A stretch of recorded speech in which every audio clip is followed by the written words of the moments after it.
How many times? 3 times enough? All right. I've got the gavel now, so I feel like Thor. I've got my hammer. Sit down and please be quiet. The meeting is started. That's enough. Thank you. All right. Let's take a roll call. I'm going to ask Ms. Winter to please take roll call. Chair Boylan, Yes, ma'am. Vice Chair Del Carlo, Regent Breger, Regent Goodman, Here. Regent McMichael, Here. Regent Tarkanian. You have a quorum. Thank you, ma'am. So the next thing is public comment. And I'm going to ask if there's any public comment in Elko. No public coming in Elko. Thank you. Any public comment in Reno? There's none in Reno. Thank you, sir. And any public comment here? Seeing none, let's go on to the next item, number 2, the minutes.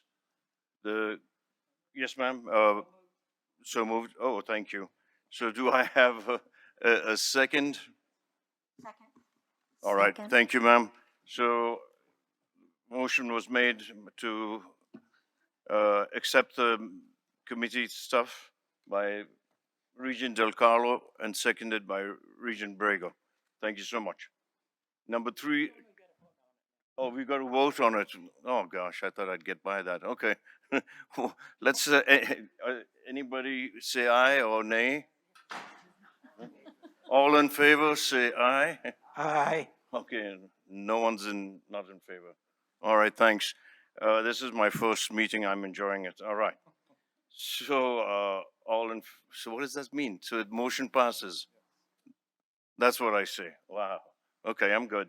All right, the next one, chair's report. And it's information only. That was my chair's report, actually. I have none except to say that it's my first meeting. And I'm going to leave it up to the experts, the 2 experts to really make this meeting fun. And that's the dean from UNLV's medical school and the dean from UNR's medical school. And I hope those young gentlemen are here. So please come up. Oh, he's looking dapper as ever with his bow tie. I know he's here. All right. Thank you. For the record, Mark Kahn, Dean, Kerkorian School of Medicine and Vice President for Health Affairs at the University of Nevada, Las Vegas. Thank you for the kind introduction, Mr. Chair. So firstly, I'd like to give a preliminary introduction to my colleague and now fastly becoming friend, Dr. Paul Hauptman, who's the new dean at UNR. Dr. Hauptman actually interacted many years ago together. That's a different story, but we've been working together to increase knowledge and support for the health of our state. So I'd like to publicly acknowledge him before his talk. If I could have my next slide, please.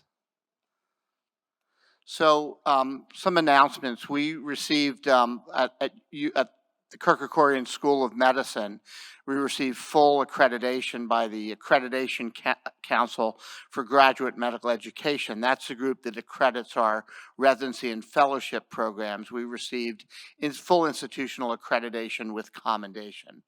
We also are fortunate to have received some state funds to start residency programs in hematology, medical oncology, and rheumatology, 2 areas that are in dire need for our state.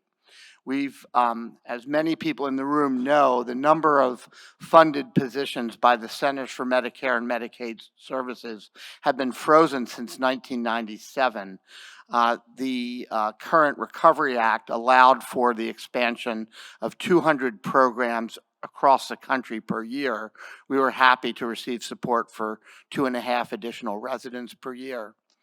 Since I last presented to this group, we've moved into the new Kerkorian Medical Education Building, a true state-of-the-art building for medical education. I encourage Regents, if you want a tour, to let me know. But this is really, I've seen many of these buildings across the United States, and this one really stands out as being a model for how these buildings should be constructed. And finally, the school is looking at partnerships. We realize that we're not going to be we're not going to be able to do everything we need to do to care for our community. And in particular, we're looking at partnerships for oncology and pediatrics. If I could have my next slide. So for undergraduate medical education, that's the first 4 years of medical school. If I could have my next slide. We had our white coat ceremony several weeks ago. That occurs when second-year students are done their classroom work and about to enter the clinical part of their curriculum. It's a big day. We have families, we have friends. Match day for both myself and my colleague, Dr. Hauptman, and everyone else in the country is next Friday at 9 o'clock. So that's when every senior medical student in the United States finds out where he or she is going to be spending the next 3 to 5 years of their life. And it occurs at 9 o'clock Western time. It's noon Eastern time. It's a really exciting day. I'd encourage any regent from Las Vegas, you're welcome to our ceremony. It'll be in our new Med Ed building, and I'm sure Dr. Hauptman will extend the same welcome to anybody in the northern part of the state. We had a second look for admitted applicants, and we have our commencement May 5th. If I can have the next slide. And that will be our third graduating class. Every medical student in the United States has to take standard exams. I'm going to jump to the chase. We're doing very well. Our board pass rates are 98% for the first part, which is higher than the national average, and 100% for step 2, and we're really proud of the outcome of our medical students in our educational program. Next slide, please. This year for undergrads, for undergraduate medical education for our 4-year program, we had 1,559 applicants. 269 of them were from Nevada. We're going to have interviewed 300 when all is said and done. We have a class size of 60, and as I've mentioned to this board before, we are going to increase our class size by 10%. We're allowed to do that without an accreditation visit. We have a plan that by 2030, we'd like to have 90 students a class, but we do plan to increase to 66 this year. Classes begin July 17th for us. If I could have the next slide. Students research is part of our curriculum. Our students have, as you can see on the slide, a number of poster presentations and publications. If I could have the next slide. Graduate medical education, these are our residents and fellows. So in addition to our 240 medical students, we have about 320 residents and fellows. If I can have the next slide. Again, we talked about our accreditation, and we also have a new simulation center in our new building that's really state-of-the-art. Again, I encourage you to come and visit. And we have standardized patients as well as a surgical skills lab, really to increase training of not only our students, but also our residents and fellows. Next slide, please. Research, if I can have the next slide. We've received a total of $18.6 million in total active awards to date. We also were part of an ARPA grant for building an ambulatory center and a research building of $80 million. We have currently 6.9 new proposals to date. And we really need to build out our clinical trials again to care for our community. We currently have 12 active clinical trials and 6 new clinical trials under consideration. If I could have the next slide, please. Diversity, equity, and inclusion is core to what we do. We've hosted a meeting and a workshop. We also hired a new assistant dean for diversity, equity, and inclusion to help with our associate dean for diversity, equity, and inclusion. If I could have the next slide, please. In October, we presented at the Southern Nevada Diversity Summit, and we continue to be actively involved with our student groups and our community pipeline programs, et cetera, to have a class that mirrors the population that we serve. If I could have the next slide. We can skip that. Next slide. Development, if I can have the next slide. We had the first of what will be a regular donor prospect lunches, and we're really working hard to increase fundraising for the school. These funds allow us to work towards our multiple missions to care for our community. Scholarships are always a primary source and focus for fundraising. We've identified new donor prospects, and again, we continue to look for new donors. Next slide. UNLV Health is the practice plan. So that's the business operations of what we do. You just heard about the audit of the practice plan. We've hired 16 new School of Medicine faculty. We have 25 recruitments underway. We're undergoing a national search for a new chair of obstetrics and gynecology. We've named some interim chairs in pediatrics and psychiatry, and our new vice dean for clinical affairs, who oversees the clinical operation, is now Dr. Allison Netsky. She was formerly chair of psychiatry, hence a change in leadership in that department. Next slide, please. We are proud that we've opened the first of 2 school-based clinics in the Bailey Clinic in North Las Vegas. That's a school that serves underserved folks. We are currently seeing somewhere between 25 and 40 students a month. On that same campus, they call it a compound, there's a high school and an elementary school, and now we've reached out to them to provide care for some of the most vulnerable children in our community. And our model is we need to bring health care to people rather than people to health care, and this is one example. Clark County School District has asked us to open a second clinic, which we're about to do, and we were able to do this again through a generous donation that allowed us to get this clinic started. So we're really happy with that. Again, we are also building out our rheumatology faculty to support an eventual training program in rheumatology. Next slide. That's my report, Mr. Chair. Thank you for allowing me the time to present what we're doing. Again, we're here to care for our community, and everything we do really focuses on that mission. Thank you. Thanks, Dr. Khan. I see that Regent Brager has a question. Just a Go ahead, brief ma'am. question. Have you thought about any of our rural areas like Sandy Valley and Good Springs, which are near each other, to be able to do anything in those areas, or Mountain Springs, which all 3 of those are close? Thank you, Regent. Again, Mark Kahn, Dean, UNLV School of Medicine, for the record. And we have, per this august body, agreed that the northern part of the state, clinical care is going to be provided by our colleagues at UNR. The southern part of the state, the predominant part of clinical care is going to be provided by us. And to violate that, we actually need this board's approval. We actually, having said that, we have a long existing rural family medicine program in Winnemucca. Can I share with you, those are Clark County. The Sandy Oh, I'm Valley, sorry. Good Springs, Thank you. and Mountain Springs are Clark County. I That's share okay. my ignorance. I've only been here 3 years. It's not. So, I yeah, don't know yeah. everything. So just so you know. Yeah, so we do have an interest in rural health. Again, we have a family medicine program in Winnemucca. And if we had the financial ability to expand, we'd be willing to expand. Again, residency positions are really controlled pretty closely by the Centers for Medicare and Medicaid Services, and there hasn't been much expansion along those lines. But Well, sometimes the rural areas are kind of ignored. I served those areas for 24 years, and they're fantastic, and they're amazing people, but they're kind of left on their own. They're not in the north, they are definitely the south, and it's an hour of a very scary ride if you go at night, but it's okay other than that. So, thank you. thanks. Thanks, Dr. Khan. Thanks, Ms. Brager.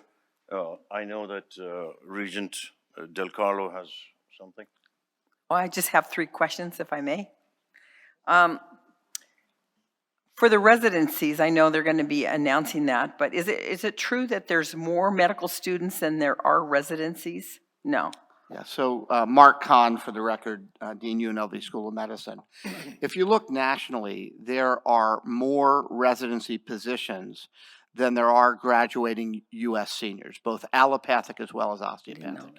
If you include the reapplicants and international medical graduates. Now there are more students than there are positions. Starting about 9 years ago, for the first time, we started to see larger numbers of unmatched U.S. seniors. But that number has been pretty constant over the past 9 years. So although new medical schools like ours have come on board and medical schools have increased their capacity, there's also been some increase in the number of residency positions. Having said that, there's still, a couple hundred, 600 to be exact, U.S. seniors who don't match just about every year. There's many reasons why that happens, but in fact, there are more positions than there are U.S. seniors. I did not know that, so thank you. And my second question, increasing the class size by 10%, I know the capacity for your new medical school is 120. That's correct, right? At some so point? for the record, Mark Hahn, so the building is designed to accommodate up to 120 students a class, but we also have to look at our faculty resources and our community resources and our clinical resources.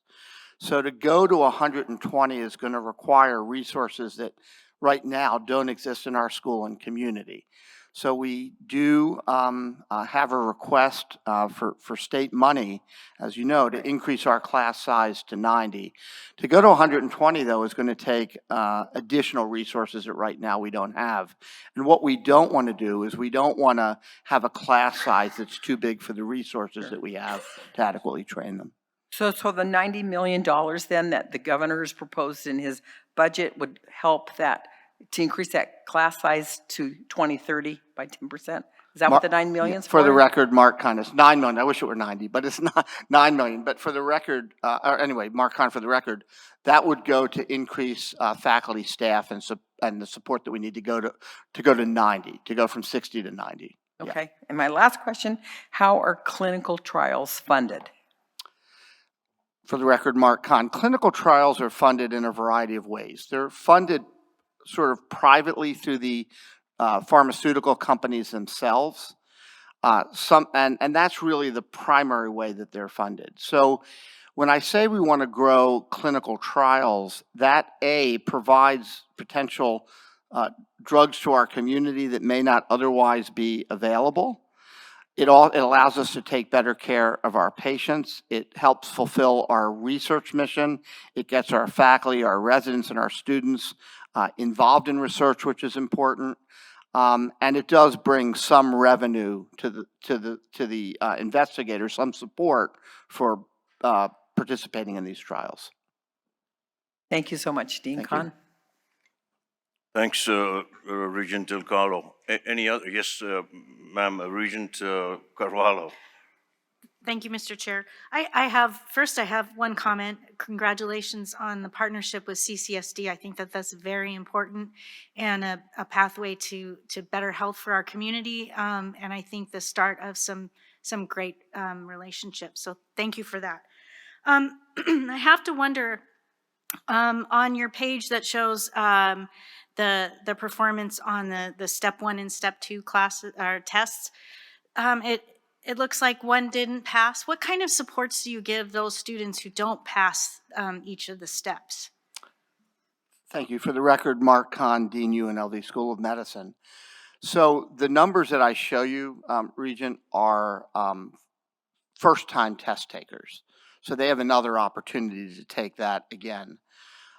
We have extensive numbers of support staff to help our students. To date, our total attrition of medical students has been 1 student to date. So we do get our students through, they do match, and they are successful. We're not a school that's overly fixated on standardized test scores. We want people who are going to come practice in this state and be good for the state. And we've been successful in doing that. About 30% of our students are first-generation college students. And I'm probably prouder of no other statistic other than that. So thank you. Thank you. And I have one more. the announcements that you made at the beginning of your presentation, the last check mark is partnerships for oncology and pediatrics. Is that two separate? Yeah. Okay, given my interest in pediatric oncology, I was just curious. Mark Kahn for the record, yeah. So, but the overlap is important too. As you know, we don't have the ability in the state right now to do things like bone marrow transplant, which are just critical for many pediatric malignancies that are otherwise curable. We know that 50,000 Medicaid recipient children a year leave our state for care. So we have to improve on that. And the way to do that is through strategic partnerships. Thank you. Thank you. Thanks, Regent Carvalho. I think Regent Brager has a question. Sorry, just one more question. So what are we doing with the shortage of an anesthesiologist in the state? And then there's a term that I cannot think of, that we only get so many positions for, what is that? Can you? The cap. Okay, so how can we, in our state, because we need so many more doctors, from anesthesiologists to radiologists, anesthesiologists in particular, what can we do for that? Mark Kahn, for the record, Dean UNLV School of Medicine. So so when you look at specialists per capita, we're below the 50th percentile in nearly every medical specialty. Right now, anesthesiology is really critical in the Valley. Right. So it turns out, and my colleagues at UNR collect the data, but it turns out that a student who graduates medical school in our state has only about a 50-50 chance of practicing in our state. If they do residency here, that number goes up to almost 80%. So we really need to increase the number of residencies, exactly as you were hinting at with your question. The federal government, through Centers for Medicare and Medicaid, funds graduate medical education by and large. And those positions, as we talked about, have been frozen since about 1997, with a little increase of 1,000 programs over 5 years for the whole country. I think that, the solution to GME, and my colleague, Dr. Hauptman, and I, hit the road and the pavement and knock on doors about this.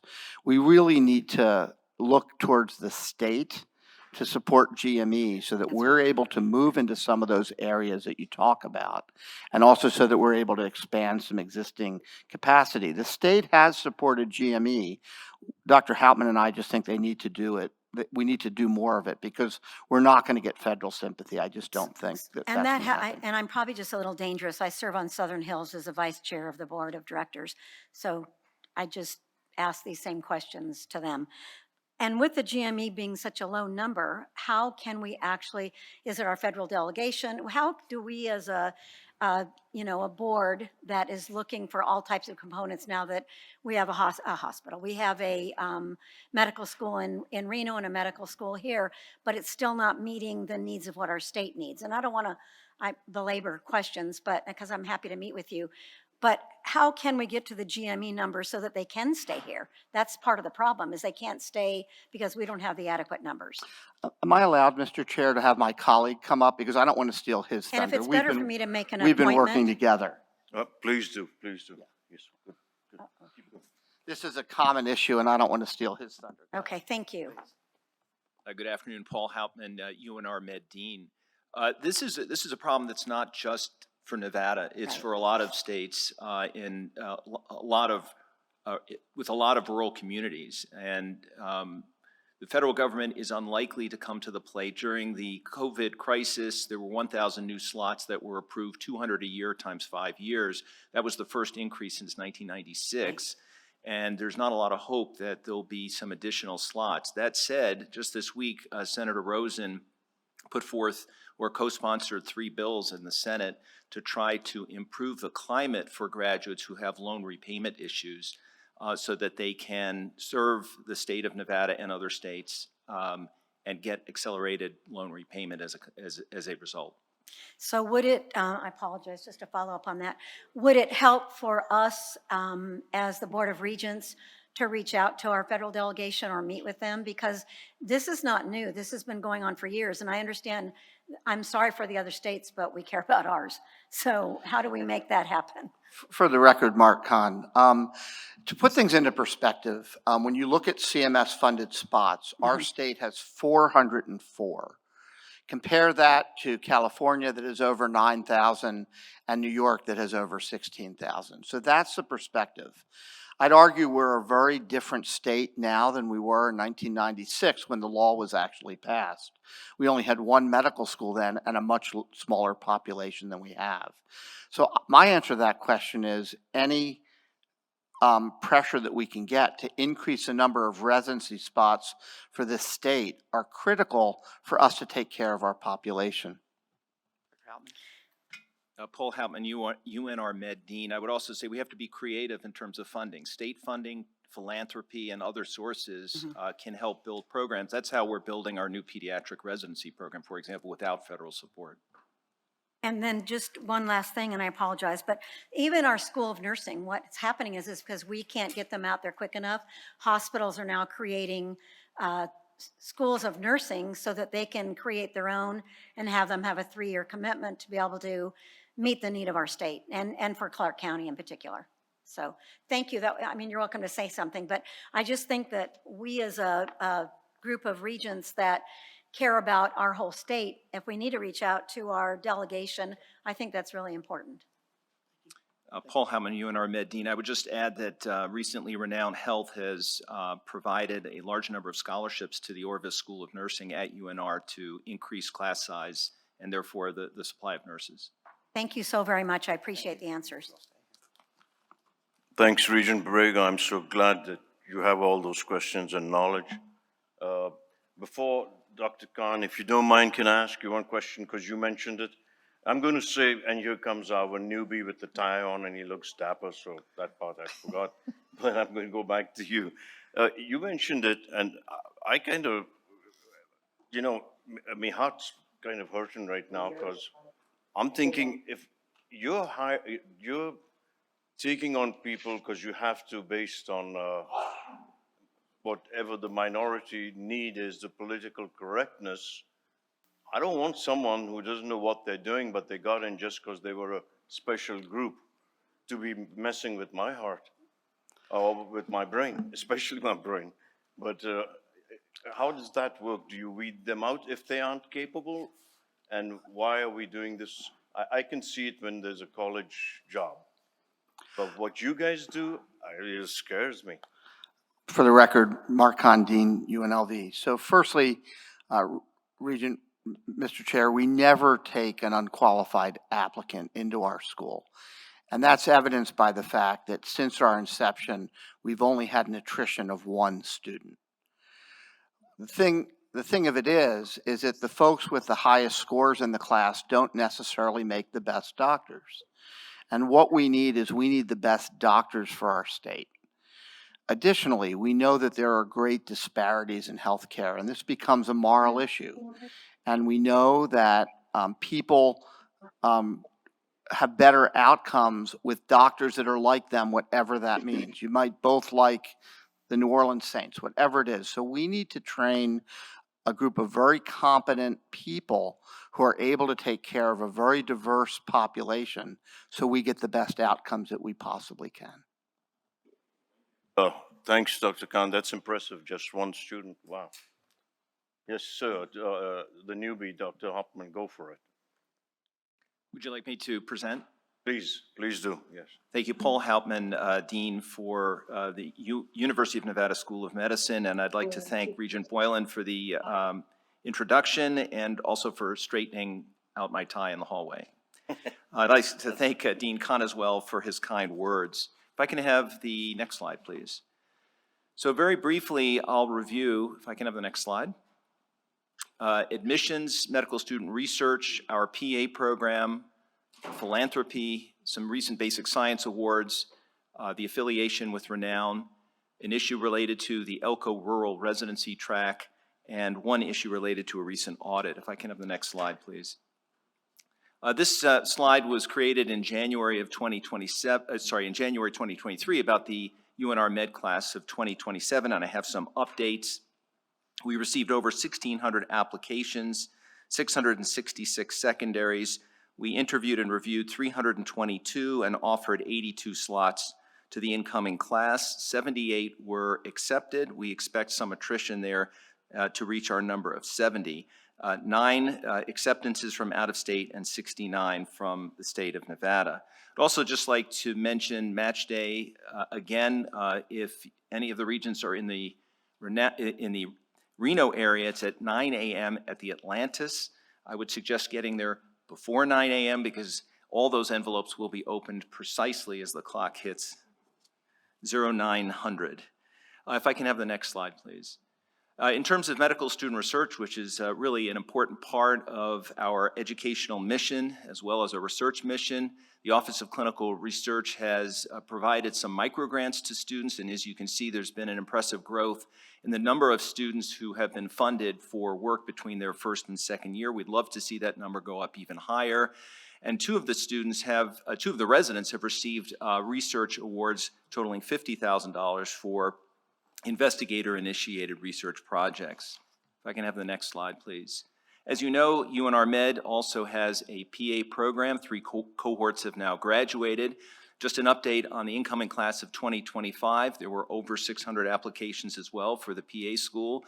91 of the applicants were interviewed, 24 were accepted, 18 are from Nevada, and 6 from neighboring states. Just important to note that this group really does want to practice in Nevada. 3/4 are currently in Nevada, 56% in rural settings, and 28% in primary care. We also had an accreditation site visit in February. We are hopeful that we'll get full accreditation for the PA program. If we do, it gives us 10 years of full accreditation status. Next slide, please. So in terms of philanthropy, we've received some generous gifts that support programs and projects across the UNR Med campus, including basic science research, scholarships for our students, funding for the Sanford Center for Aging, which is mostly service-oriented and aimed to improve the healthcare needs of the elderly in Northern Nevada. We've received funding for our student outreach clinic, which provides practical experience for our students while providing medical services to an underserved community. We also have received support for research in an area that we're expert in, that's diagnostics and therapeutics for infectious diseases. As a reflection of how well we're doing in terms of basic science, if I can have the next slide, please. This is a summary of the basic science awards for the last fiscal year, totaling $26,600,000, almost $20 million of it from the NIH, over $2 million from the Department of Defense, $250,000 from the National Science Foundation. These figures do not include about 90 clinical trials that are performed with our partner, Renown Health. Speaking of Renown, next slide, please. Renown Health has a new CEO, Dr. Brian Erling, who's an emergency medicine trained physician. He's president and CEO. We're working hard on increasing the number of joint faculty appointments, but as a consequence, we also have to define, implement, and monitor what we term meaningful participation. That means that these individuals will truly contribute to our educational mission at UNR Med. We have a number of integrated searches underway. These are national searches for a chair of psychiatry and behavioral health, a chair of internal medicine, chair of family medicine, associate dean for clinical affairs, associate dean for clinical research, who will also hold the title of chief clinical research officer at Renown, and the senior associate dean for administration and finance. That search has been completed, and our new associate dean will be starting on Monday. Next slide, please. I want to make brief mention of the Elko Rural Residency Track and Family Medicine. We were notified by Northeastern Nevada Regional Hospital in January that they would no longer support our residency there. This is a 3-year residency. The first year the residents spend in Reno, years 2 and 3 in Elko. The program is now about 5 years old. It's been a success. All the residents have passed their boards, and a number of them are practicing in rural communities in Nevada. But as a consequence of this decision, we've decided to end the program, but are actively seeking out other alternatives in Northern Nevada and have some discussions with 2 hospitals in the community who are interested in standing up with us a new rural residency program. And so this reflects the strong commitment that we have to rural medicine and a healthy Nevada. Next slide, please. There was a recent audit of our performance compensation plan for basic science faculty, with particular attention for how we defined institutional base salary, as well as the presence of incentives that exceeded 30% for 8 very productive faculty members. So as of January, the incentive for all faculty are now at or under 30%.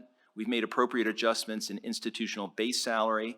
A new performance compensation plan is under construction, and we plan to launch it in July 2023. We believe that this will also allow us to move productive faculty closer to market rates and what is termed the NIH salary cap. These incentives will be retrospective, paid out biannually or annually, will not exceed 30%, and we're interested in including service and teaching components in this plan. Next slide. Just thought I'd share some impressions and near-term plans as I'm in my 5th month as dean. First of all, I want to say that I've been very impressed by the dedication and commitment of our classified staff, administrative faculty, and academic faculty. Our basic science effort is strong. We are currently evaluating our organizational structure to help best position us for LCME reaccreditation, which is anticipated to occur in fall of 2025, and that might seem like it's far away, but in fact, from the standpoint of accreditation, we have a lot of work to do over the next couple of years. Strategic planning initiative has launched. We are also focused on improving the learning environment. We're focused on faculty development and ensuring a successful affiliation with Renown Health. As Dr. Khan has pointed out, GME expansion is a big priority for us. It is absolutely vital for the retention of physicians. As he mentioned, Dr. John Packham, through the Office of Statewide Initiatives, can tell you that if we train a medical student and then they stay at Renown Health for their residency, they have an 80% likelihood of staying in the community to practice. And from the standpoint of the community, I don't think you can do much better than that. We're interested in potentially standing up an OBGYN residency, a fellowship in addiction medicine, a fellowship in pulmonary and critical care and cardiology, and a residency in general surgery, so we have a lot of work to do.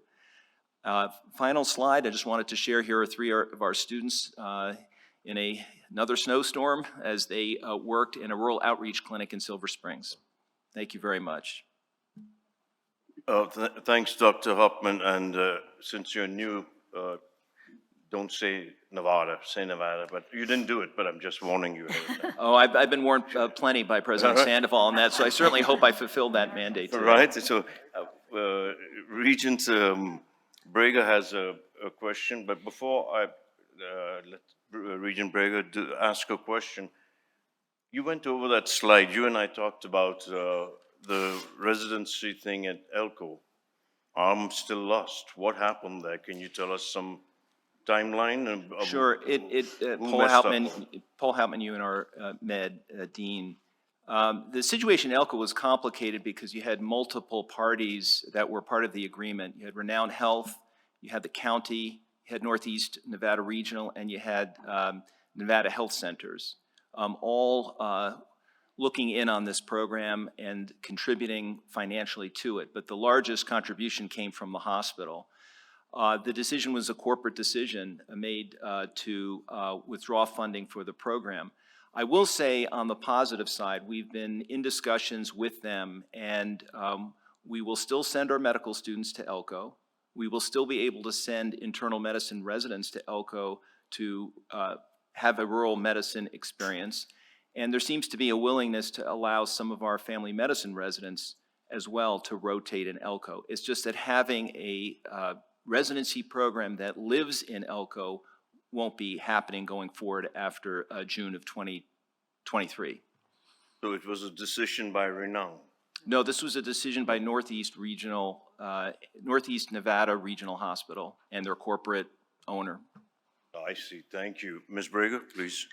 Thank you. I just wanted to share, I appreciate the questions you answered, and I care equally about UNR or the UNLV medical schools.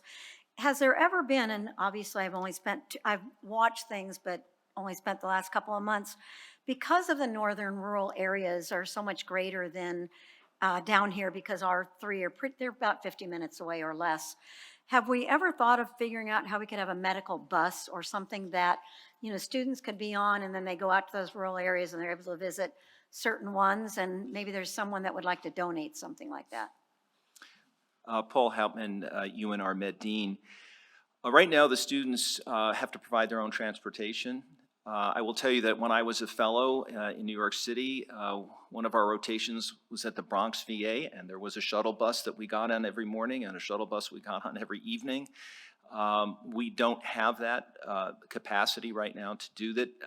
However, most of the rotations for our students are taking place at Renown Health or at the VA Medical Center, and there's some that are in the community setting as well. So I think they've adjusted very well.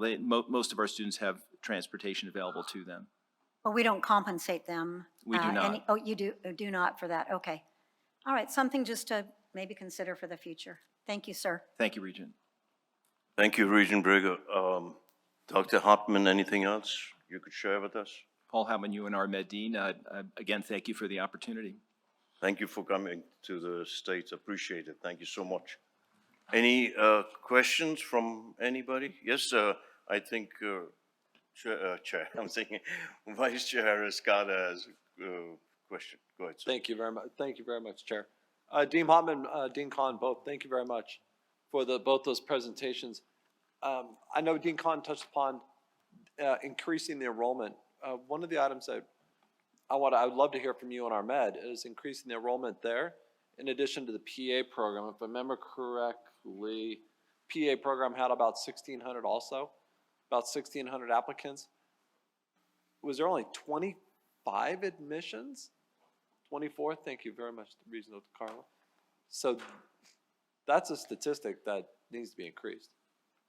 Paul Hauptman, UNR Med, thank you for the question. We think right now the number one thing for us going forward to get us to where we need to be in terms of a healthy Nevada is to grow graduate medical education. We also have some limits in how to accommodate all our learners in the Reno area. We have our medical students in the 3rd and 4th year especially, PA students. Orvis School of Nursing has their students, and we really need to ensure that the quality of the clinical education that our current students are receiving is rock solid before we can expand further. And actually having a residency program or an expanded residency program footprint will help with medical education, because one of the great teachers of medical students are residents themselves. Thank you. Thanks, Regent Arascada. Any other questions? Yes, ma'am. Regent Del Carlo, please. Thank you, Chair Boylan. And I just want to welcome you.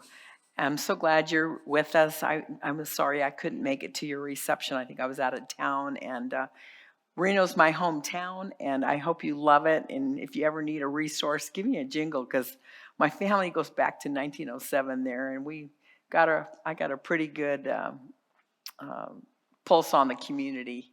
And there's just great recreation there. Just be careful of going up to Tahoe this time of year, though. The roads are pretty rough. Paul Hauptman, UNR Med Dean, thank you very much for that kind offer. And my wife and I have been thrilled with the move and with the community we've moved into. So thank you. Thank you, Regent Del Carlo. Any other suggestions, ideas, questions? Mr. Chair. Yeah, yes. Go ahead, yeah. Chancellor Chiaga, go ahead, sir.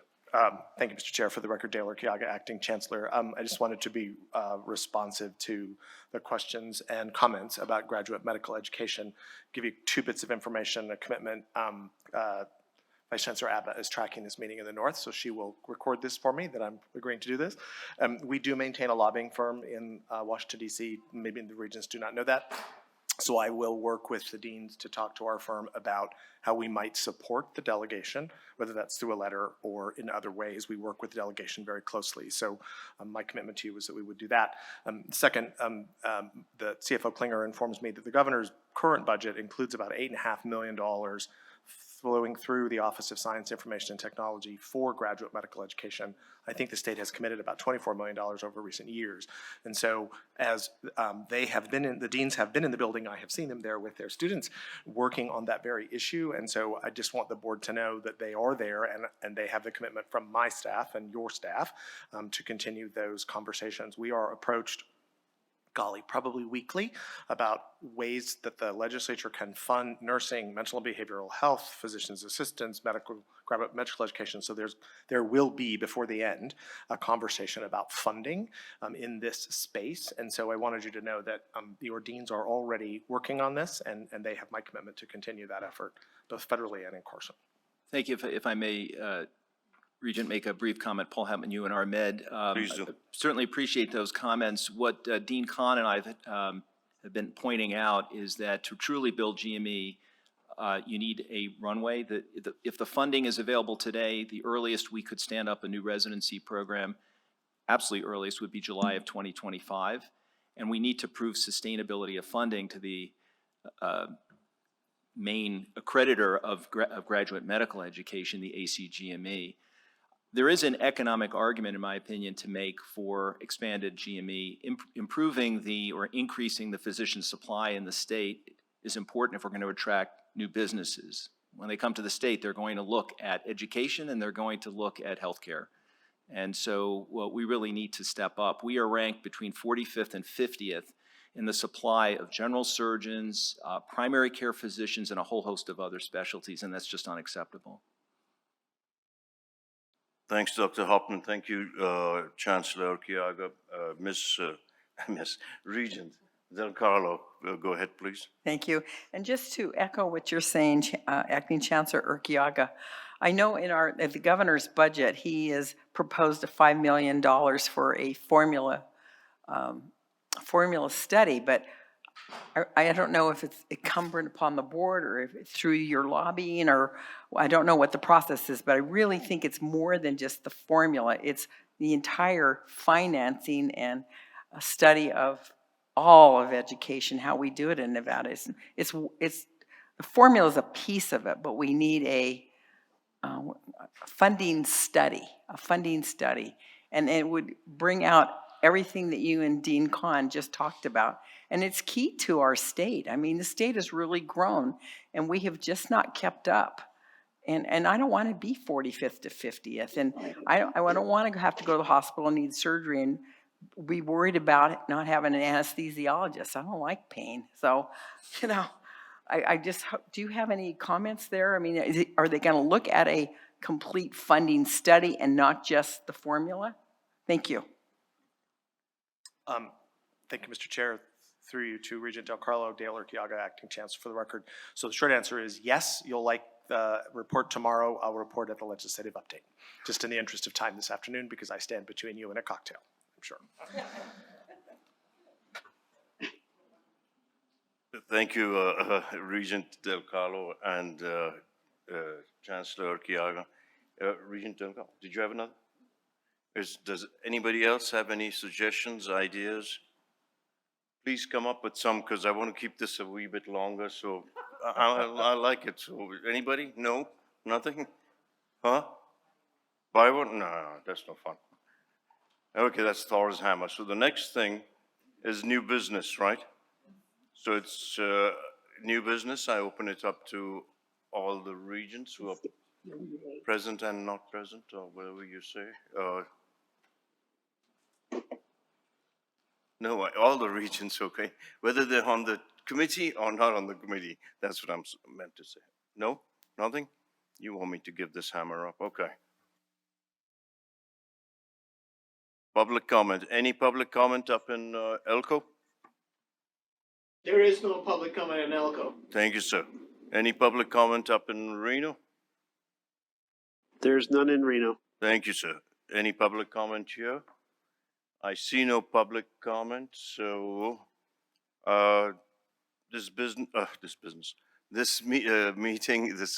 meeting is adjourned. And oh, yeah, sir, you had something? No. All right, this meeting is adjourned. I give it up. All right, take it back.